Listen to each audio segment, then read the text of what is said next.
Welcome to the Sales Pulse podcast. I'm Marla Koupal, the Sales Conversation Architect. Have you ever walked away from a sales conversation thinking, that should have gone a little bit better than it did? You're not sure why it seemed to go so poorly?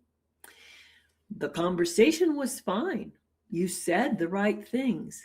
The buyer seemed interested. And then nothing. That moment right there, that's what we'll be digging into today. This is the Sales Pulse podcast, helping direct sellers and small business sales teams build consistent sales. Here's an assumption in sales. If I just share everything that I have, then the sale is inevitable. Many of us have forgotten, as we get into our consistency around our sales conversations, that we can't expect something extraordinary to happen if our conversations are set up to be ordinary. So ask yourself, am I setting up ordinary conversations or extraordinary conversations in order to find the magic in sales or to revive that magic that you once felt about sales?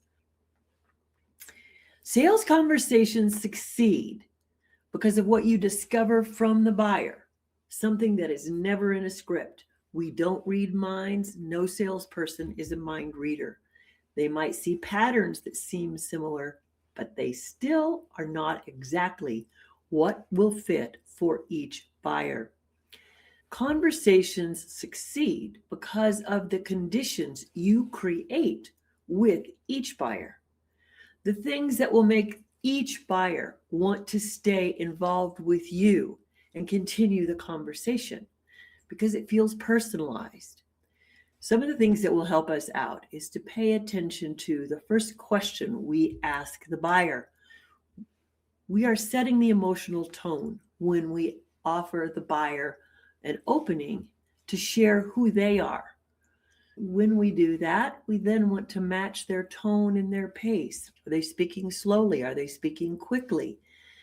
So the buyer will feel more comfortable in our engagement if we match their pace. We certainly don't want to go too fast for someone who thinks a little more slowly than we do. And they will feel engaged in a conversation instead of rush through a conversation. If you're practicing generic conversations for any Tom, Harry, or Mary, the buyer will always remain guarded. If the beginning of the conversation is thoughtful about the buyer, and the buyer gets to share something about themselves, then they'll open up and they will ask you questions. So think about all of your sales conversations this way. I am creating a safe space, a buying space for each buyer. Yes, I have my goals and my intentions to make a sale, but I want to bring the buyer along with me. Let's think about it this way. We design buildings with intention. If we're doing social media marketing, we're designing posts and funnels with intention. So we want to walk into every sales conversation with intention. We don't want to wing the most important moment that we have with a buyer, which is to make them feel comfortable with us.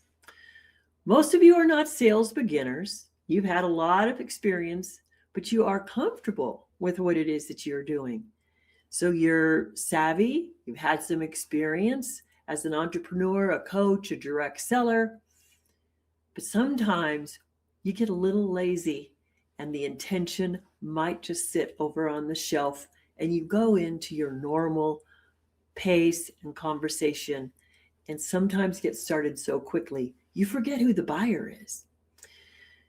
Take the time to set yourself up as an intentional person in every sales conversation you're having with people. Don't be afraid of talking to them. Enter the conversation with an intention that you will be moving something forward. Start every conversation with the intention that you will be personalizing the conversation with this buyer. Each buyer is different. And you'll be sure to know more about them so that you can set up the next conversation and the eventual sale. So instead of opening any conversation, whether you're in retail or direct sales or making calls on businesses, don't ever ask, "Can I help you?" You ask things that will start off a conversation. You could say, "I can help you. What brings you in today?" Or you might say, "What got you thinking about this today?" Always get the first introduction from the buyer about themselves. When you open like this, the buyer is now included in the conversation and they feel like, wow, this is all about me.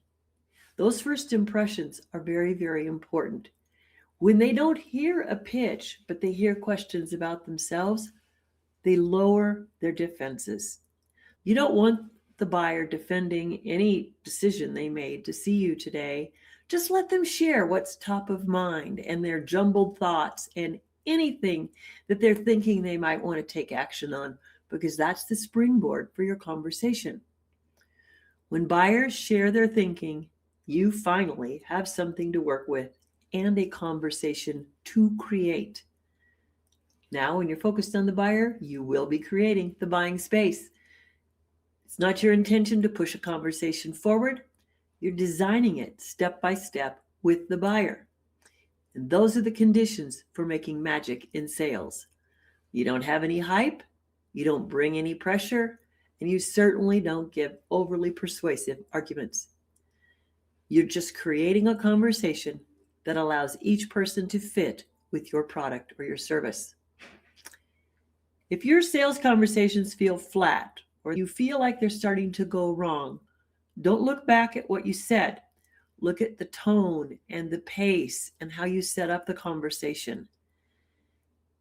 If you design your conversations to repeat and sound like the last conversation you had, well, then you will lose the sale.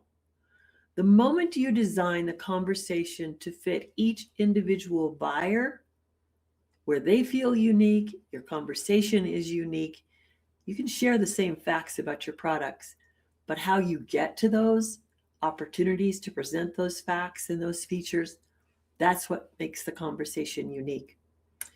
When a conversation feels personal, buyer decisions are much easier to make. So one of the things you might want to notice this week is just check in with yourself. Am I getting in a rut, or am I still bringing magic to my sales conversations? No matter how long you've been doing it, you have skills that may need some tune-ups.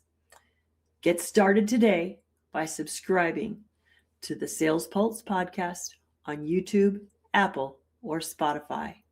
I'll see you next time.